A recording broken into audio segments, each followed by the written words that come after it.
Hey, MOMnation. Welcome to Mental Wealth with Laura Wood and Katie Holly Lambert, where we talk through generational trauma so we can leave a new legacy for our children.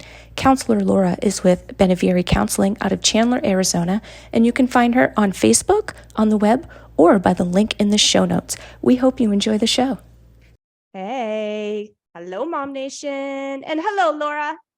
Hey. What's happening, friend? Oh man, just falling into fall. I know. Isn't it crazy? I mean, crazy It- cool.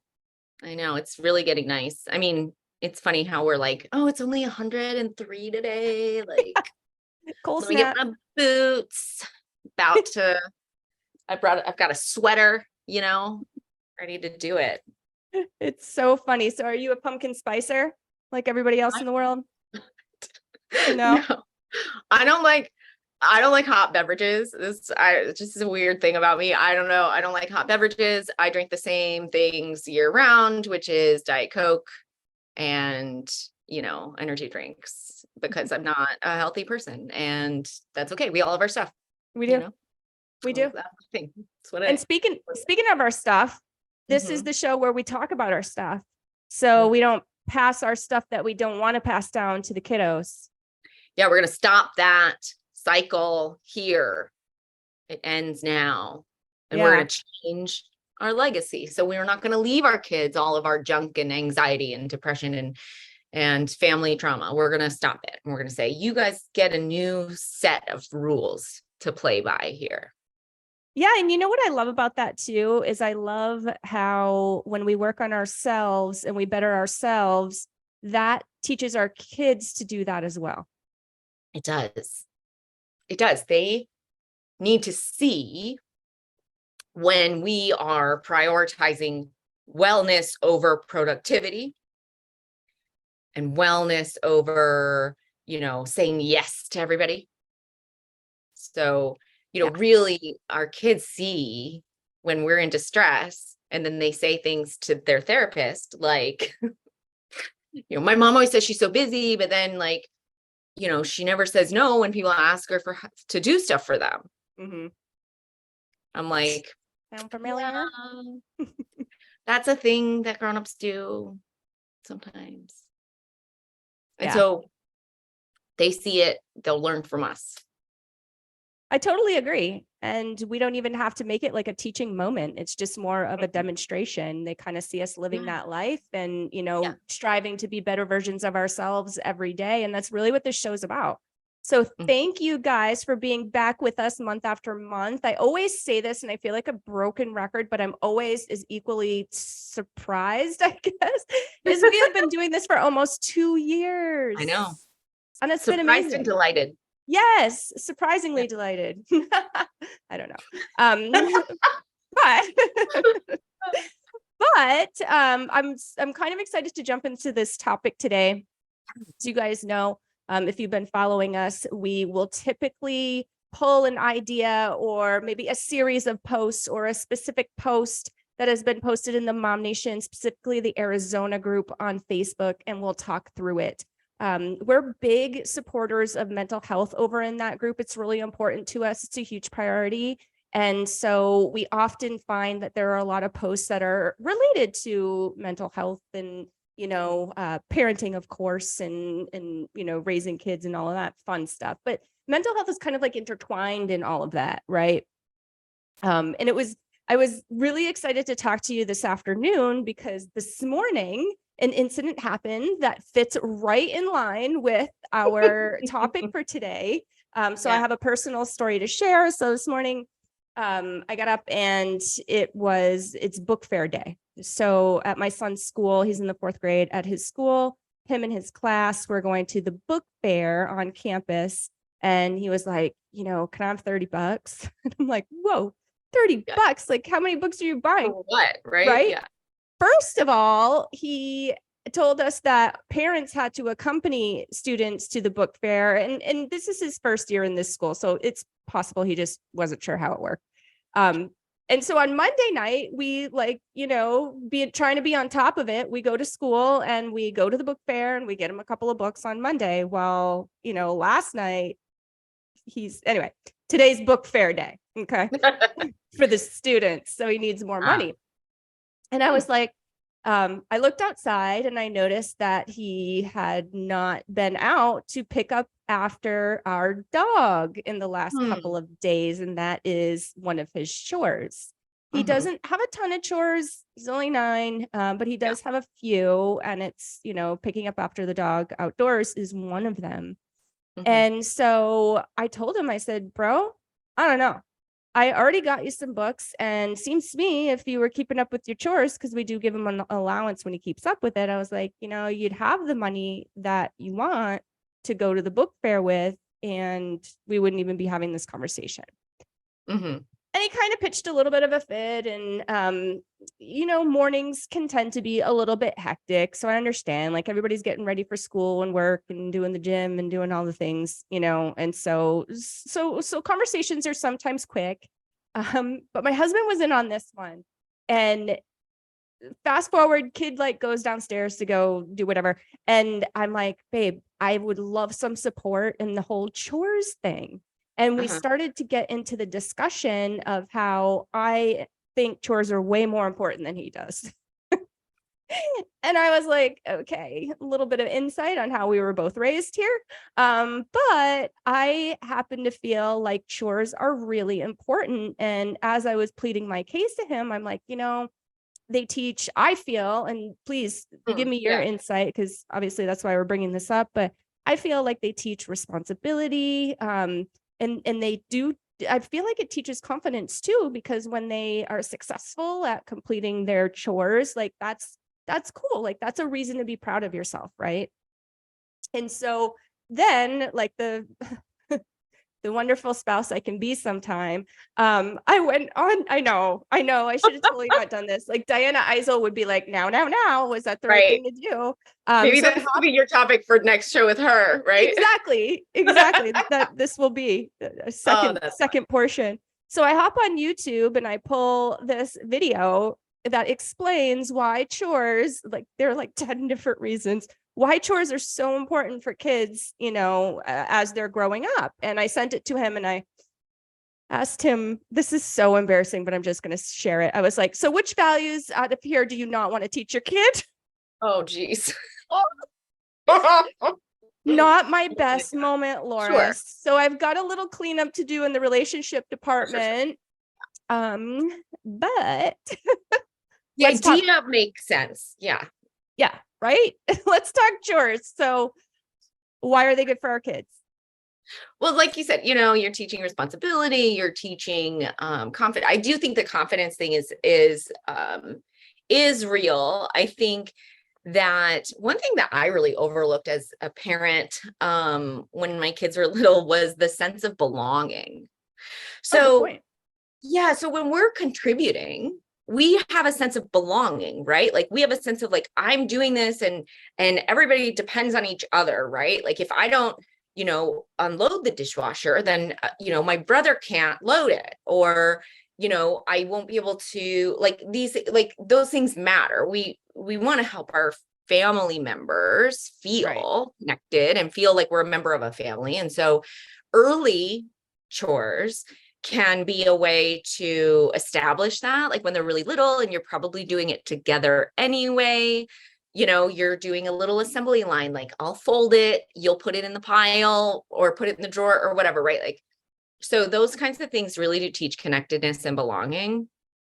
And they teach a sense of like responsibility for your home, like responsibility for upkeep. Like we have to do things that are boring, even though, we want to do other things, but this is nice too, because we are proud of our things and we're proud of our place. And, there's a lot of language that around that can make it more of a sort of sense of internal strength and integrity and pride versus like, we do it because we owe it to each other, or, like because I do this for you, so you do this for me, or, I don't know, like what are some other ones that I hear a lot? It's like, oh, well, you live here for free kind of thing. Like you, Right. Like, Do your earn your part. plate, Yeah. do your part, earn your plate, which isn't necessarily wrong. It's not inaccurate. It's just less helpful, right? Like it's not compelling for the child. It's not, it's bad marketing, right? So Right. we want to change the message and to present things to our kids in a way that they're going to feel seen and understood and appreciated and contributory. Like we want them to feel like they belong, not as if they are sort of just forced to do something because of whatever. Like nobody likes to be told what to do. Right. Right. And I like your point about, their inspiration being more as I'm a part of a team versus I'm having to pay for something. Yeah. Yeah. Like, and we can be rewarded with like, getting an allowance or something like that, or, that's fine.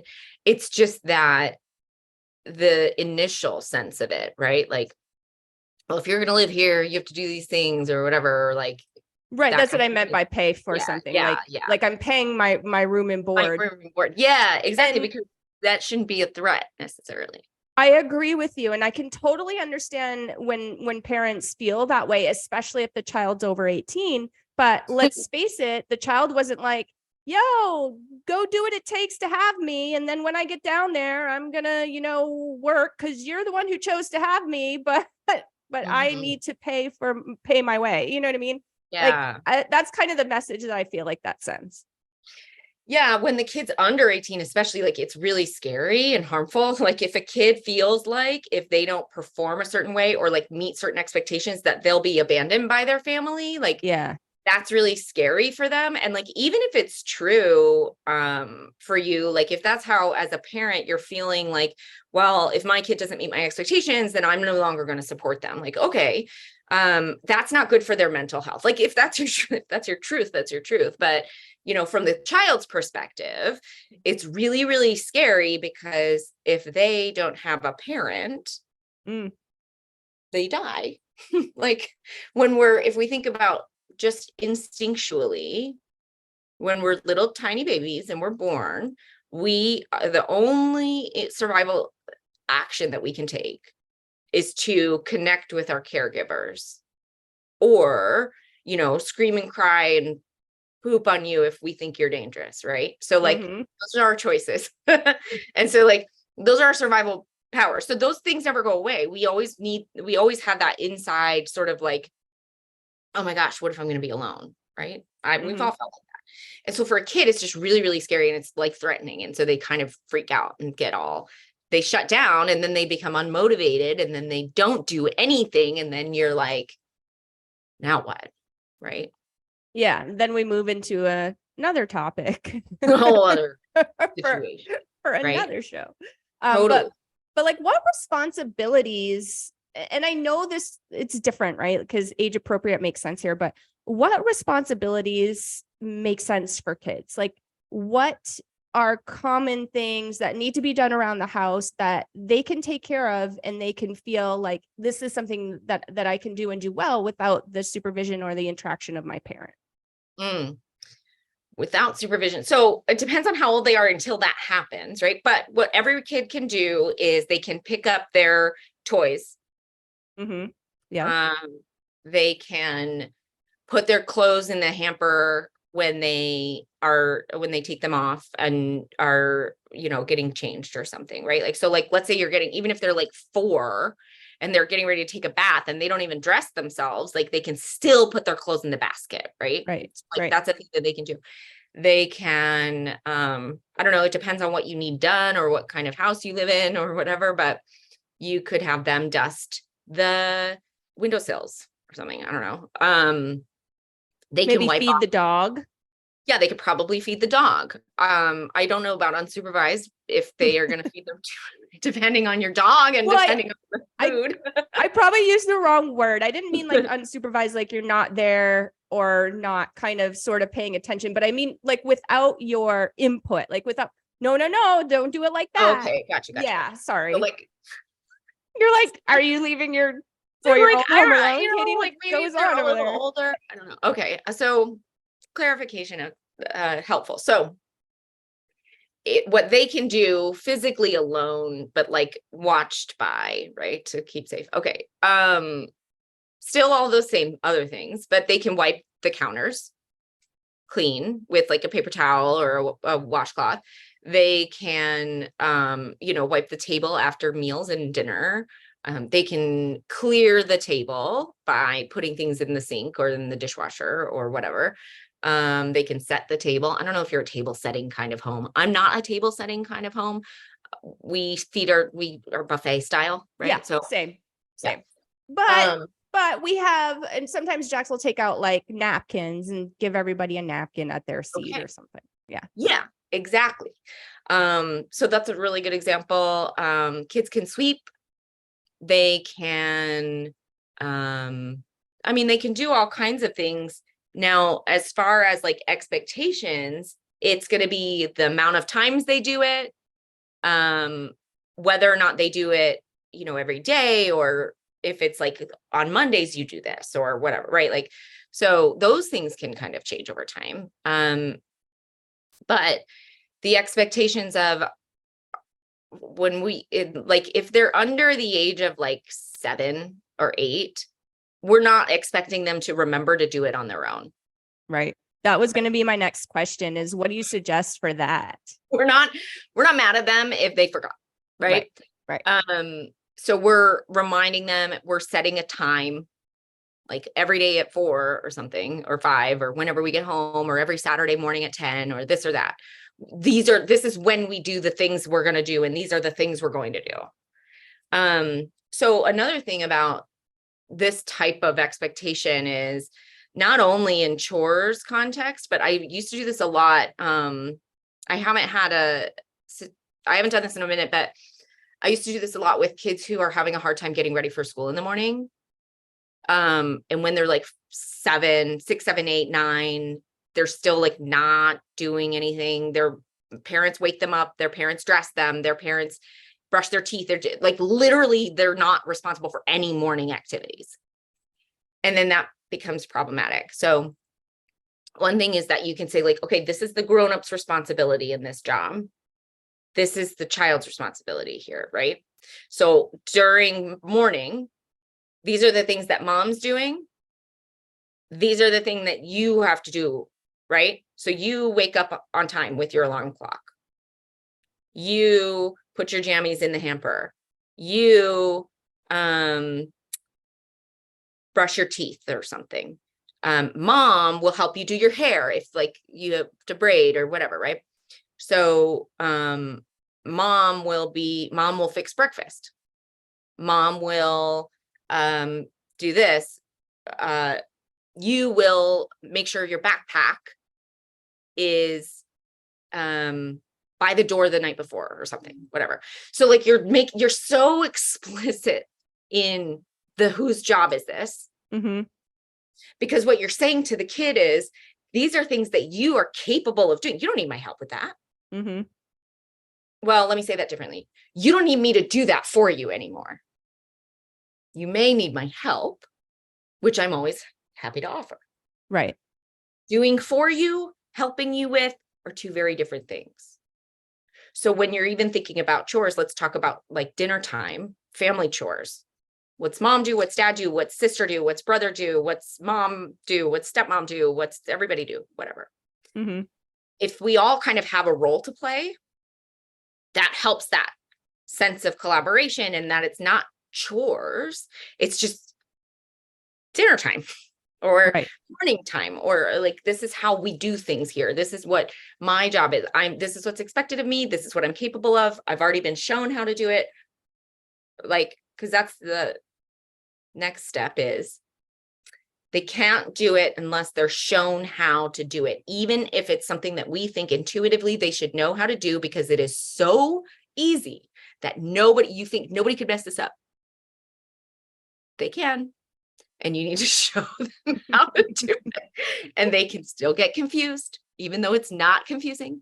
So we want to show them how to do it. So we say, okay, this is how to do the thing that I'm asking you to do. Watch me do it. Okay, now you do it. Right? And then now you've seen it. So we're going to be able to show and demonstrate how a few times. And that's while they're learning. And then once we know they know how to do it, then when they are confused, we can say, oh, remember, we had done this before. And right before I did this, what did you do? Oh, I got the sponge out or whatever. I don't know. So it has to, the beginning is critical. And this, as a mother, my kids are now old. Not So quite that old. they're not incredibly old, but my middle child's going to be an adult in a couple months. Crazy. Ugh, right? Crazy. So the beginning is critical. And if I had known then how to set this up properly, I really would have done it then. Because it's how they receive the information that really changes whether or not they do it. And it's not about coddling or quote unquote babying. It's just raising. It's regular raising. It's regular child raising. Because that's what regular children need, is they need to be taught and shown. And they need to be validated and supported and appreciated in order to have that sense of mastery and purpose that gives them the strength to have autonomy. And I like, they're not going to get it right off, most likely. No. And, I kind of like that in a way, because I feel like, obviously, being supportive as a parent and helping guide and, okay, well, it didn't happen quite the way we planned this time, but let's try it again. I feel like that teaches them to have that mindset throughout life. Okay, well, I'm not perfect at everything the second that I learn it, but, try and try again kind of thing. Yeah, for sure. Right. What a good point. If we are like, oh, well, you did it wrong, like that can make them more susceptible to self-criticism and fear of imperfection. So some kids are going to be geared towards perfectionism. Like these are just some of we kind of have a temperament when we're created. We sort of like come with the temperament. Some of us are high energy. Some of us are lower energy. Some of us are optimistic. Some of us are pessimistic or pragmatic, right? Like some of those things are just like styles. And so if somebody's like really like, I really want to, like, intense people, sometimes I can't really, no, I'm just kidding. I think that some people are just driven towards, I need to be the best at this immediately, or I'm very frustrated. And so that's easy to get stuck in when you're a little kid, and when we're like, oh, but you did it wrong or whatever. Yeah, I totally agree. I definitely know people, and I'm not saying that it's a bad thing or anything, but I definitely know people that if they try a new thing and they're not successful right away, they lose interest in it. And it might be a really great thing for them. So I kind of feel like this, in a way,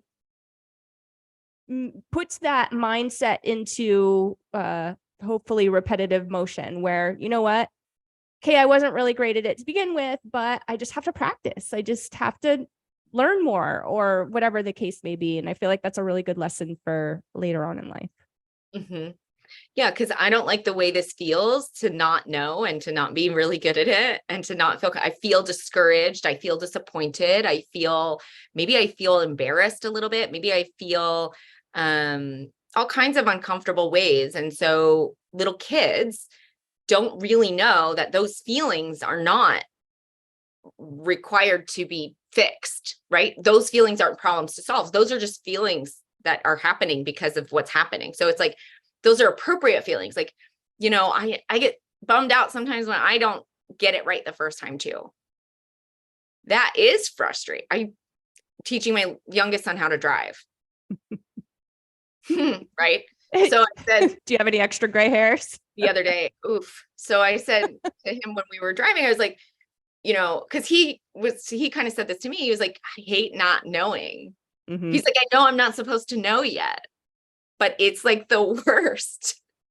So I'm like, I know, right? Like, I hate not knowing everything about the thing I'm trying to do right now. Like, learning new things is really hard. Yeah. And so when we think about the kids and their skill set, right? Like, if they're mad at themselves because they didn't do it, it's okay to validate that and be like, man, I can see that you're frustrated. And I can understand how frustrating it can be to not be perfect at something right away, because we just want to have that, because that's more pleasing feeling, that's more comfortable. But it's okay to also be bummed out, and that doesn't mean that it's bad. It just means that that's a feeling that you're having, and we can try again next time. You'll be okay.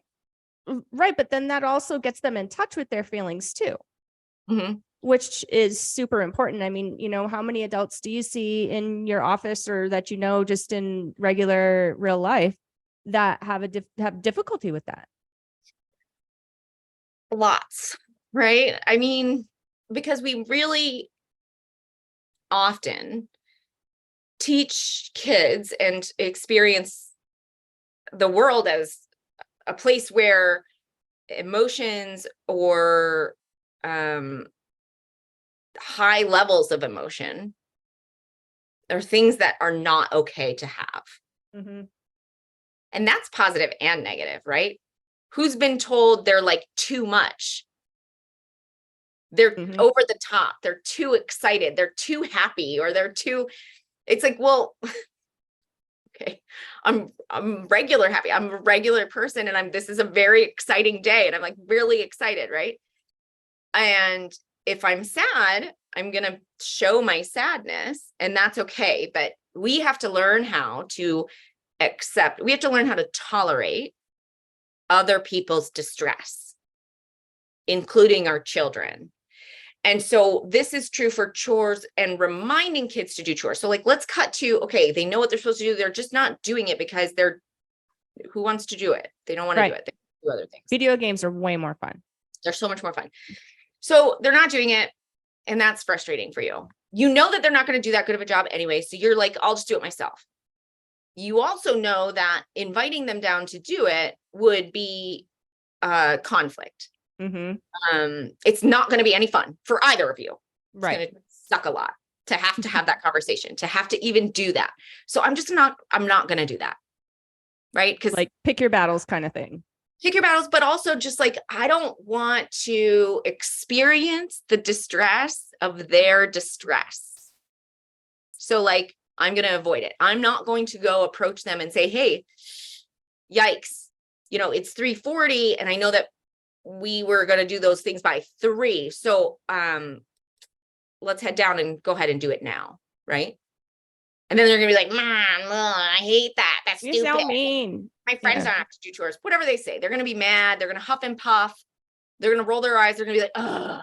And then they're going to say on their microphone, on their computer, right? They're going to be like, my mom, I just have to go. Can you just like watch my back for a minute? I just have to go. Yeah. My mom just told me I have to do my chores. I mean, I'm guessing that this might happen in some houses. I don't know, right? You're more evil than the villain on the video game. The worst. So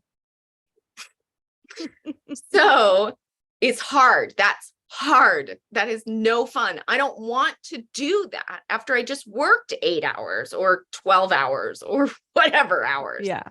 I don't want to do that. I don't like it. It doesn't feel good. So I'm just going to take care of it. And then the next time I see them, I'm going to be like, you didn't do your chores again today. And they're like, I know. Sorry.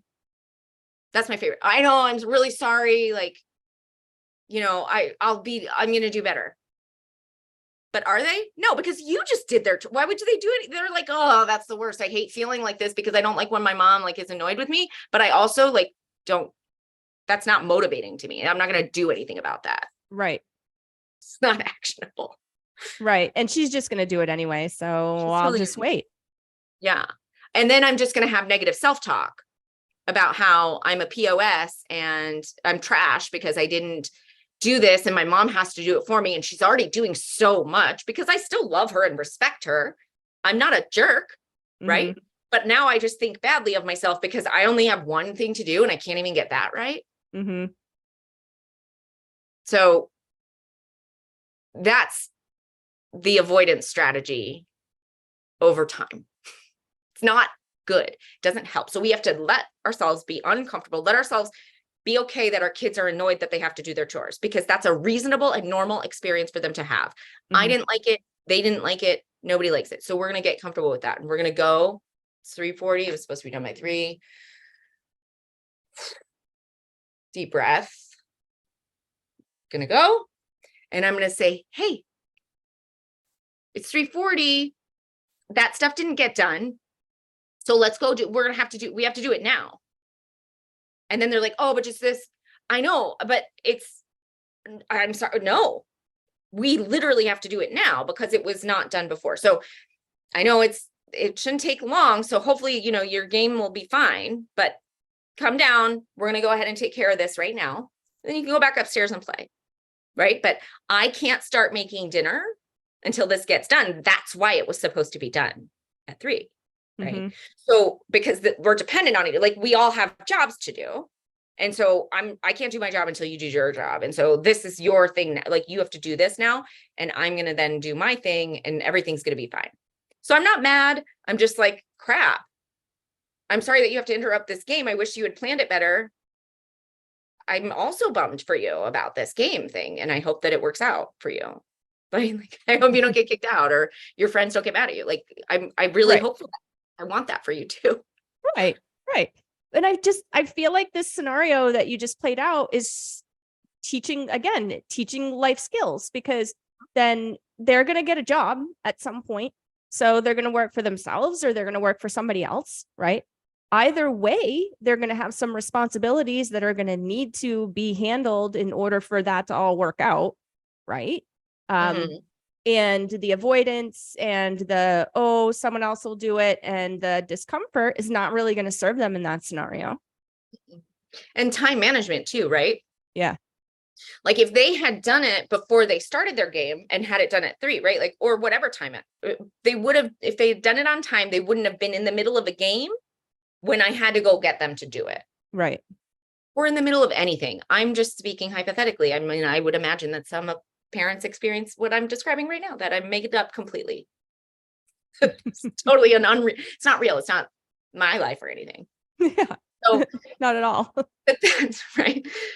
So those are the things that make it hard. It's like there's so many things about it that are so difficult. And so when we sort of turn it into transactions instead of personal, because it's not personal, they're not doing it because they think you suck as a parent. Right. Even if they say that, that's not real. They're just being difficult because kids like to test families, and kids also have a low distress tolerance. So they act out when they get distressed.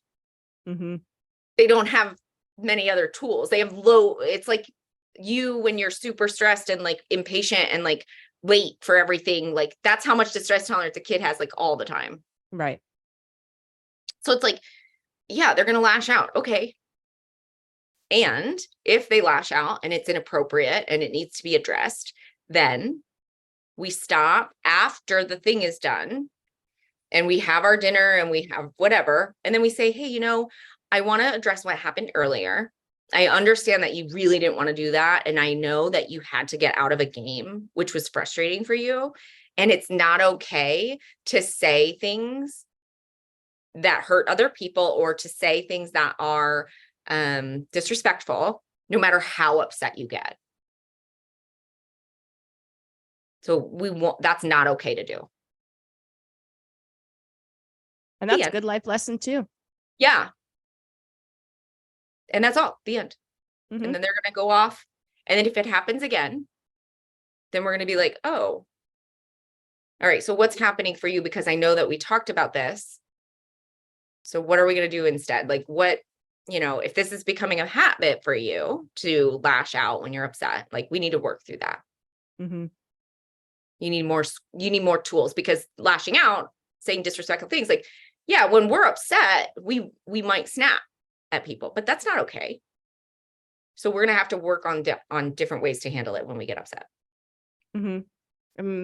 I mean, yeah, that's a great life lesson because they're going to be dealing with circumstances that are similar in terms of conflict throughout life, like until, the last breath, really. I mean, think about that. Even when we're old and gray and we feel like we know everything, it's likely that we're still going to be, dealing with, because we're dealing with people, right? Because we're dealing with real life, because it's people-y out there. Somebody that I know always likes to say that. So people-y. And also, like, when they're learning, it's not personal. We need to be the ones that are not taking it personally, because when we take it personally, we make it personal for them. And then that's what creates a disconnection. And the disconnection is what feeds the lack of motivation and the disrespect and the stopping of doing the things that are important and the change. So if we don't take it personally when they are behaving in a way that is not desirable, then we won't make it personal for them that we're upset with them, right? I can be disappointed in an outcome and make it clear that I'm frustrated and annoyed with this outcome, which is that I missed my chance to make the thing I was planning because the stuff wasn't done on time. Like, sure, I'm frustrated by that, but it's also part of life. And now we're all just going to have to deal with the consequences. And sometimes I'm upset. I'm frustrated. That doesn't mean I'm not okay. That doesn't mean you're not okay. That doesn't mean I don't love you, but it's uncomfortable. That's reality. I think a lot of times, conflict like that is uncomfortable, right? And even as adults who have maybe been through a bunch of therapy and are pretty comfortable in their skin, I feel like still find discomfort in that. Like, that's a really tough thing to not feel uncomfortable during. I don't know. Right? Like, to not be like, well, what can I do to make you not upset anymore so that I can feel better about this? Yeah, exactly. Like, I need you to not be upset. It's really hard to tolerate. Like, okay, I did something, and now the person that I love or that I care about or that I'm with or whatever is upset. I can't go back and not have done that thing. So, like, there's literally nothing I can do. I just have to let this person, like, work through those feelings. Right.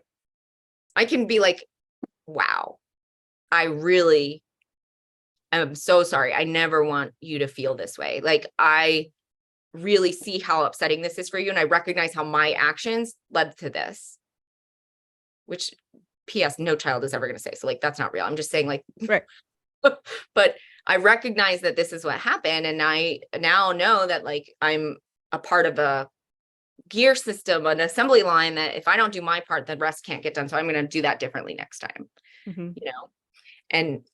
but if it's something really hurtful, like, and I'm still upset, like, I'm still upset, and you have to just accept that. Right.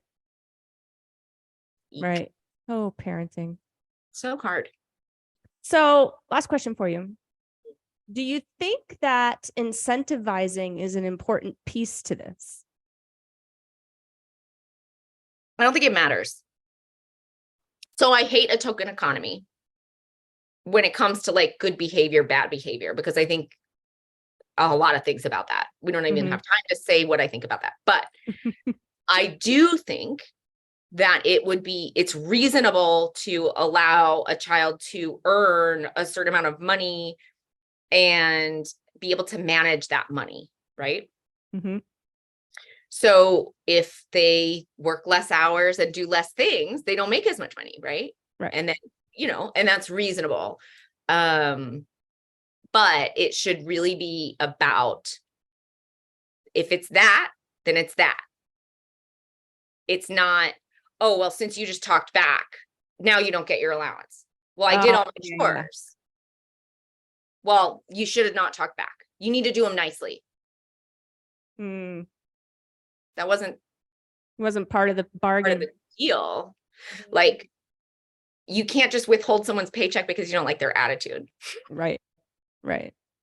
So you can do other things because of that, but that's not that, right? So if it's that, just period.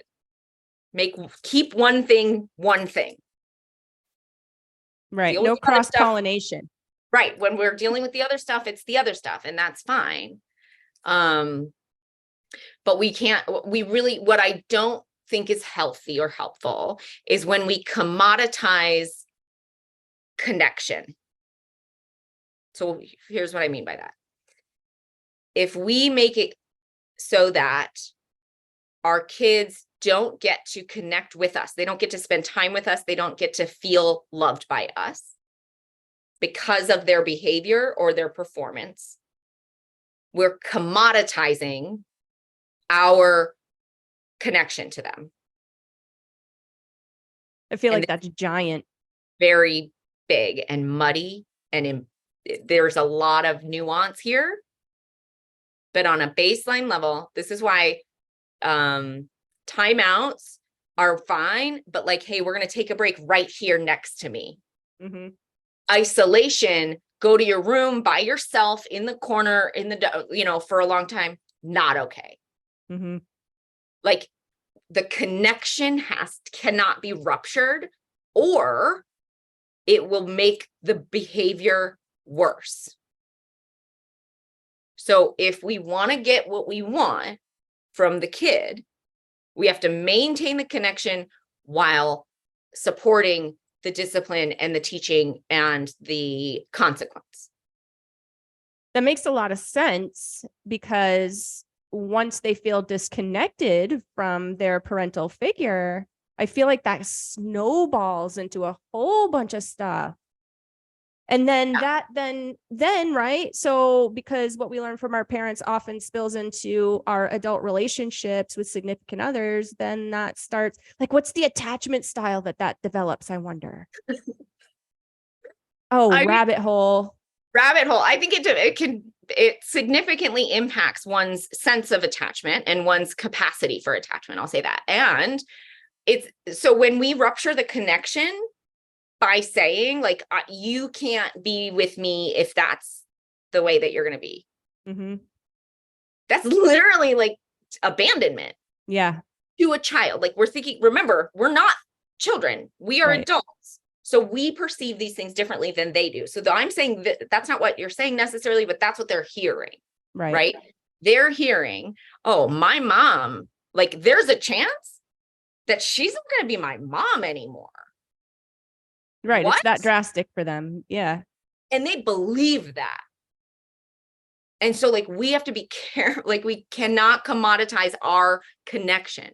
We have to make sure that they know, I'm always going to show up. I'm always going to keep you safe. And I'm always going to love you and treat you with respect. And I'm going to make hard choices and have to show and teach you, how to get through difficult things, because you deserve to be able to learn that right now.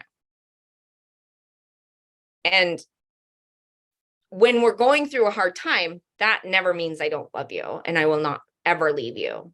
Mm-hmm.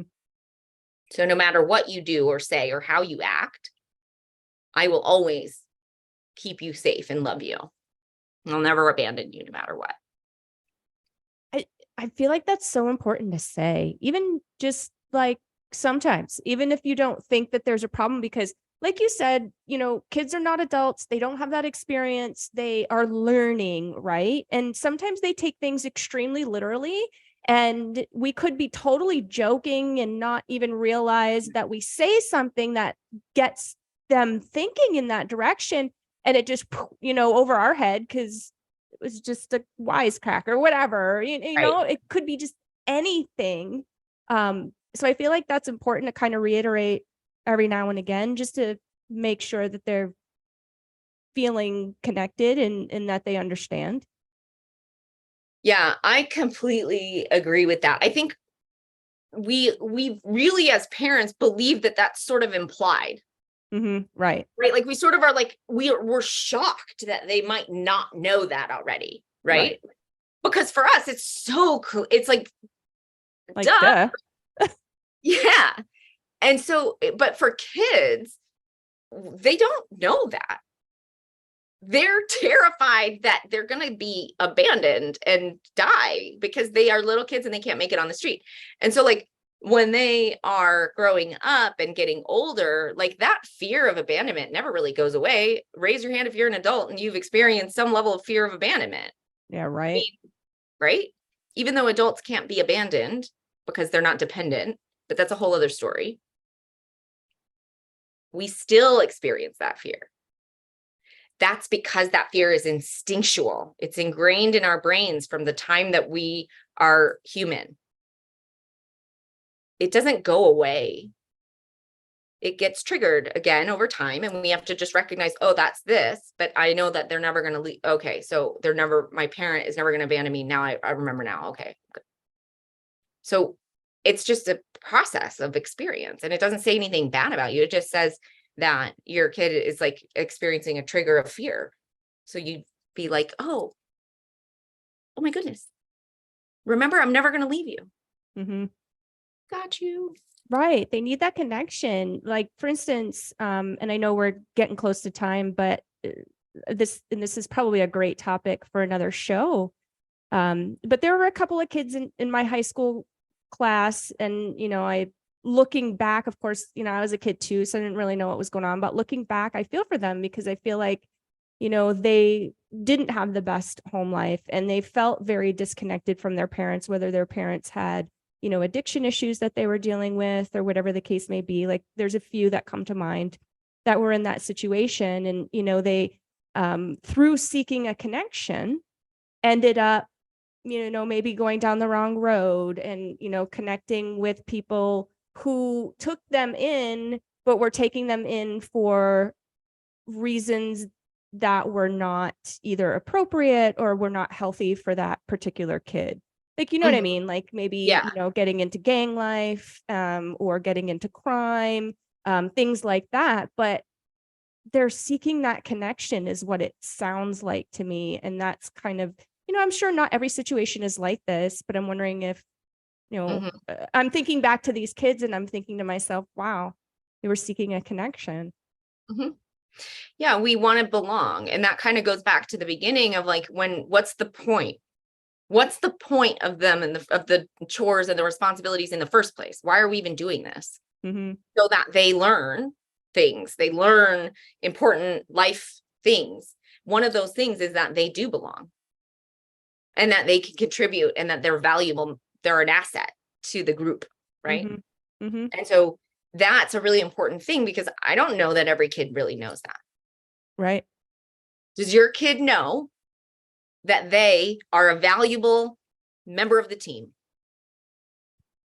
Personally, and this is nothing that I ever like planned and really put a lot of thought in, but I constantly call our family the triangle because there's 3 of us. And I always say, like, the triangle, and they all say it now, is the strongest shape. And, we are a team. And so I'm constantly calling us the triangle. And so I feel like without really knowing that I was doing that's something that, and we've done this for a long time, or, with Jax, he's only 9, but he's been hearing it for several years. And now I'm realizing that that's a version of what you're saying. Yeah, definitely. We want to be a member of the team. We want to be a member of the family. We want to be able to belong. It's a member of the community, a member of the tribe. And we don't want to get kicked out. That's true all the time. That's true forever. Mm-hmm. We do not want to be set aside. Right. No kicking us off the island. Right. What's that show? That's right. Yeah. Like we need to be able to be still there. And so that's when we think about what kids need, if we think about it from that perspective, am I creating a sense of connection while offering this information? Am I making this kid know that they are a valuable member of the team? And is my tone and my body language congruent? Is my face? Yeah. Control your face. Right? Control your face. But, and so like, again, we talk about this sometimes too, like nobody's perfect. You don't have to get this exactly right every single time. But what you can do is like, if the kid seems like they really got hurt in that interaction, we can say, you know what? I don't think I really did a good job just then at communicating with you. And so is it okay if I say what I meant differently? And I'm really sorry that what I said before hurt your feelings. I love that. Just you saying that and us not, obviously being in conflict, made me feel just comfortable and, just kind of like my shoulders. Oh, okay. Just you saying that. And we're not in that situation. So I love what you just said. Like, I'm going to clip that. I got to write that down. Yeah. I love this topic. I love that you dove into it with me. I love that chores have so much meaning, honestly. Kind of wish you were with me this morning so I didn't do things that I needed to apologize for later. Well, I wish I was with me 20 years ago. And then, yeah. Yeah. So you totally know. But thank you for being with me here each and every month and for deep diving into these topics. We did get a couple of comments. So thank you. We got a couple of highs. We got, I like it. And Rachel, this was during the time when we were talking about not necessarily being perfect when you first try something. She said, kind of true. Yeah. Not succeeding at first makes it harder to want to keep at it. Yeah, I get that. I mean, even as an adult, I can totally relate with that. And, these are kids and they're having to deal with big feelings without, like you said, all the tools in the tool belt to deal with those big feelings. So, yeah, for sure.